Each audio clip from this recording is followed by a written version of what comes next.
I'm Jenny Lou Thomas, Director of Sales at the Daniels Corporation, and thank you for joining me today. Whether you are a first-time homeowner or a seasoned real estate expert, there are many components to mortgages that can be a little unclear and at times overwhelming. Today, I'll be giving you a full review of mortgages, financial requirements, and some key information you should know when it comes to purchasing a home with Daniels.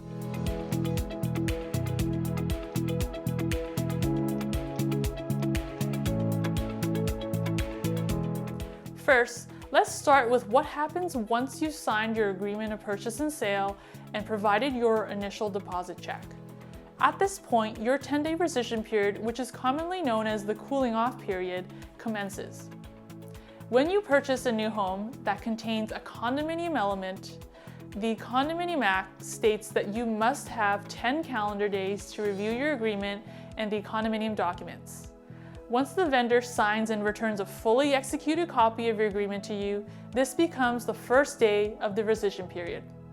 At the end of the 10th day is when your agreement becomes firm and binding. Within this 10-day period, we ask for you to provide the following items to complete your purchase: post-dated deposit checks for your remaining deposit amounts according to the deposit schedule, your lawyer's complete contact information. Even if you don't retain a lawyer for the cooling off period, we would like to gather their contact information as we will need this information from closing. Your mortgage commitment letter and/or financial confirmation. Mortgage commitment letter. Now, let's dive into mortgages, financial confirmation, and what we require. One of the most critical items to confirm prior to firming up your purchase is the mortgage commitment letter and/or financial confirmation. At Daniels, we require all purchasers to submit proof of financing for the balance of the purchase price. This is included in your agreement of purchase and sale under Schedule MC for mortgage commitment. Based on the community, we typically ask for 10 to 20% deposits.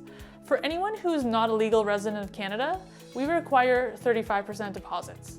However, there's still the remaining balance to account for, and most purchasers finance the balance of the purchase price by obtaining a mortgage. For example, if you purchase at a community that requires a 10% deposit, we will need to see your ability to finance the balance of the purchase price, which is 90%. To satisfy this requirement, we require mortgage commitment letters, and it is important to note that this is different from a mortgage pre-approval letter. A mortgage pre-approval letter is usually not specific to a property and does not always include the steps of income verification, credit verification, or a property appraisal for the document to be produced. This is why we ask for mortgage commitment letters where the lender has completed a credit check, income verification, and is fully satisfied with your qualifying for the mortgage amount applied for. This means they have committed to lending the amount of the mortgage to you and is not conditional upon unresolved items. The approval should be valid until at least the occupancy of your home and be specific to the property that you've purchased. The mortgages we accept must come from a Tier 1 lender, which is considered one of Canada's major lenders. There are over 30 such lenders, including all the Tier 1 lenders, which our sales office can provide to you upon request to get started. This list is also provided to you when you sign your agreement. Our communities offer occupancies that can be as early as 45 days after signing, while others can be 3 to 4 years away. Some lenders will only provide mortgages with closings up to 120 days from the time of signing for those with quick closings.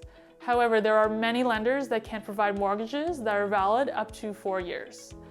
All of our communities have a partnered bank with in-house mortgage representatives to assist you. Due to our relationship with the partnered banks, they are familiar with our requirements and can provide special capped rates that other lenders may not be able to offer. Often, they've already completed a blanket appraisal of our communities to provide a more seamless approval process. If you're working with a mortgage broker to secure a mortgage, please note that we will ask for supporting documentation coming from the lender directly to back up the mortgage broker's letter. Here are some important items to remember. Your mortgage commitment letter should be coming directly from the lender. On the screen, you will see a sample mortgage letter. It is on the letterhead of a Tier 1 lender with their logo and the name shown on top. All the purchasers' names are shown on the document. If the agreement is in the name of more than one purchaser, then all purchasers need to be named on the document. If the purchase is under the name of a corporation, then the approval should have the corporation's name. The names on the mortgage must match the names on the agreement. Your mortgage commitment must be prepared specifically for you and your home purchase, so it must contain the community, address, and the suite number, which can be found on your agreement of purchase and sale. The letter must show the dollar amount which you are approved for. As well, it should have the date of when the approval is valid until or the expiry date. We're ideally looking for an expiry date that is at least the closing of your unit. The tentative occupancy date of your home can be found on page number 1.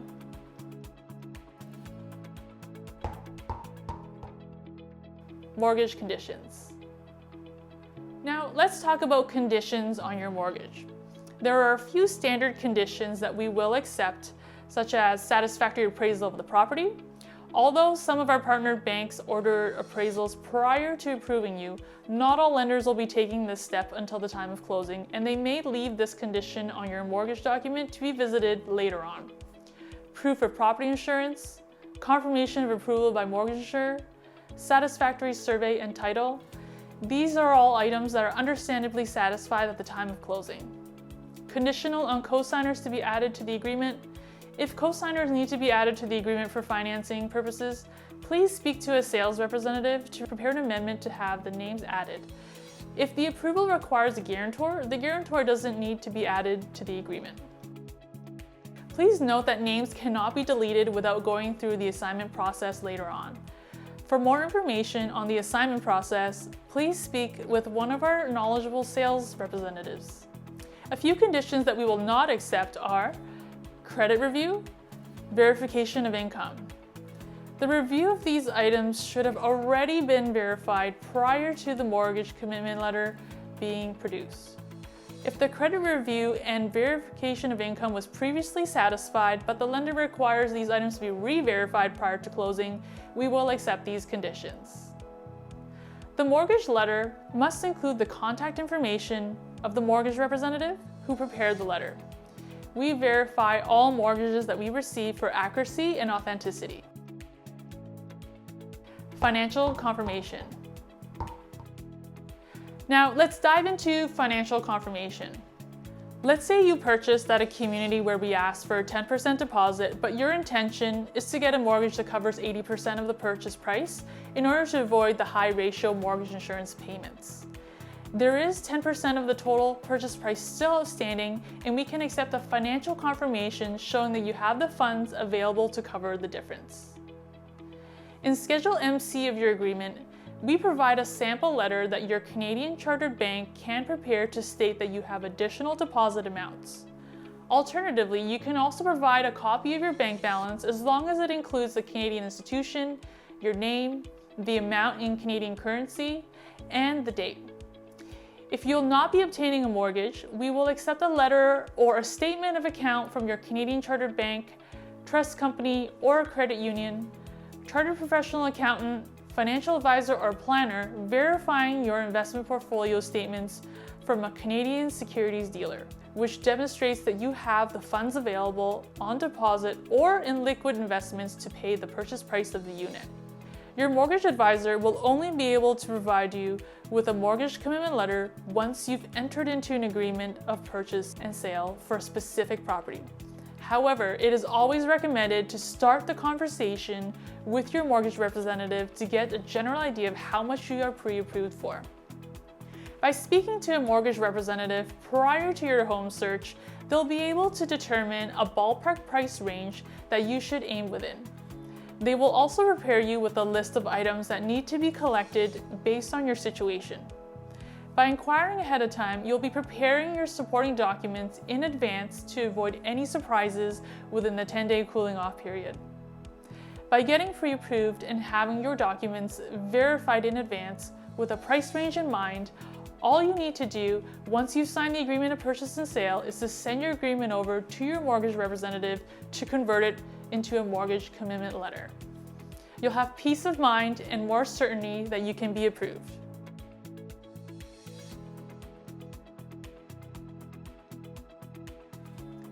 Thank you for joining me today to discuss the mortgage process. If you have any questions, our friendly and knowledgeable sales team is available to discuss in further detail. We look forward to welcoming you to the Daniels family of homeowners.